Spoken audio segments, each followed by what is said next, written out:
Shalom pemirsa yang diberkati Tuhan. Bertemu kembali dalam seri Renungan Pagi. Sebelum mulai belajar, mari sama-sama kita berdoa. Tuhan yang baik, Tuhan yang penuh kasih, terima kasih pemimpin kami, Tuhan. Pada saat ini kami akan bersama-sama belajar firman-Mu, kiranya Tuhan berkati, memberikan Roh Kudus kepada kami, supaya kami dapat mengerti apa yang kami pelajari Tuhan. Ampuni salah-salah kami, di dalam nama Yesus kami berdoa, amin. Renungan pagi kita hari Senin 27 April 2026 berjudul Meninjau Penghakiman Kembali. Mari sama-sama kita membaca ayat hafalannya. Karena Ia telah menetapkan suatu hari pada waktu mana Ia dengan adil akan menghakimi dunia oleh seorang yang telah ditentukannya, sesudah Ia memberikan kepada semua orang suatu bukti tentang hal itu, dengan membangkitkan dia dari antara orang mati. Kisah Para Rasul 17 ayatnya yang ke-31. Saudara-saudaraku yang terkasih dalam Tuhan, penghakiman adalah topik yang menakutkan bagi sebagian orang. Topik yang memberi harapan bagi yang lainnya dan topik yang rumit bagi semua orang. Hari ini sejak kita ingin mundur sejenak dan melihat luasnya bahasan tersebut, kebanyakan orang menganggap penghakiman sebagai satu peristiwa tunggal yang terjadi di suatu tempat menjelang akhir zaman atau bagi seseorang pada saat kematiannya. Namun, umat Advent mula-mula menemukan bahwa itu adalah sebuah proses, bukan satu peristiwa tunggal. Pada tahun 1857, James White mulai meyakinkan bahwa penghakiman terakhir memiliki 4 tahapan yang cukup terpisah.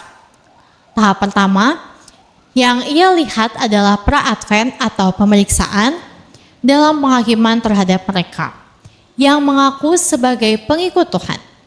Umat Advent yang paling awal sampai pada kesimpulan mengenai hari penebusan sebagai fakta bahwa hari itu hanya untuk umat Tuhan. Pada hari itu, imam besar masuk ke bilik yang maha kudus dengan mengenakan tutup dada penghakiman yang di atasnya tertulis nama-nama umat Tuhan. Mereka adalah orang-orang yang dimana ia menjadi perantara bagi mereka pada hari penghakiman tahunan. Tahapan kedua, menurut pandangan umat Advent, adalah penghakiman eksekutif yang akan terjadi pada kedatangan Kristus yang kedua, ketika Allah dalam peran ilahinya mendatangkan berkat bagi umatnya. Kita dapat membaca ini di dalam Wahyu 22 ayatnya yang ke-12 dan Matius 16 ayat 27. Tahapan ketiga adalah penghakiman milenium yang disebutkan dalam Wahyu 20 ayat 4. Tertulis, lalu aku melihat tahta-tahta dan orang-orang yang duduk di atasnya, kepada mereka diserahkan kuasa untuk menghakimi. Dan pada titik ini, Anda mungkin bertanya-tanya, siapa lagi yang akan dihakimi? Karena pada saat itu, orang benar berada di surga bersama Tuhan. Dan orang jahat sudah mati dalam kubur mereka. Kedua hal tersebut memang benar. Namun, orang jahat belum menerima kehancuran kekal. Dan sebelum mereka dihukum, Tuhan memberi kesempatan bagi setiap orang selama milenium untuk memeriksa catatan orang-orang yang tidak benar itu. Dia tidak ingin seorang pun masih memiliki pertanyaan, sehingga dia menyediakan waktu bagi semua orang untuk menyadari bahwa dia melakukan hal terbaik yang dapat dia lakukan dalam situasi yang buruk. Jadi, tahap penghakiman milenium dalam arti tertentu adalah penghakiman pemeriksaan atas orang jahat.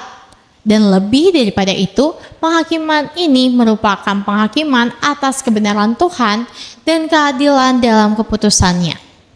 Penghakiman tahap terakhir terjadi pada akhir 1000 tahun, ketika penghakiman Tuhan akan menyingkirkan mereka yang terus-menerus menolak Tuhan.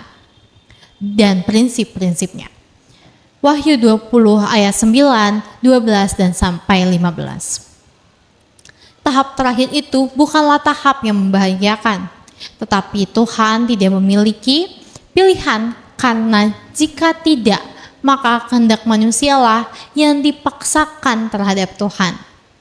Ia ingin menciptakan alam semesta di mana dosa dan sesuatu yang merusak tidak memiliki tempat.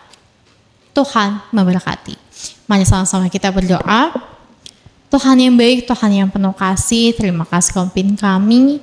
Tuhan, kami telah mendengar sedikit dari firman-Mu, kiranya Tuhan berkati apa yang kami pelajari, kami dapat mengerti, kami dapat menerapkannya dalam kehidupan kami, Tuhan.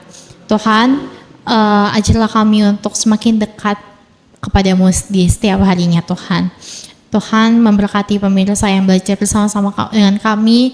Jikalau ada sakit penyakit, kiranya Tuhan sembuhkan. Jikalau ada yang lemah iman dalam pergumulan, kiranya Tuhan memberikan jalan keluar yang terbaik. Kami serahkan hidup iman kami ke dalam tangan-Mu hari ini. Kehendak-Mu yang terjadi di atas kehidupan kami, Tuhan. Di dalam nama Yesus kami berdoa, amin.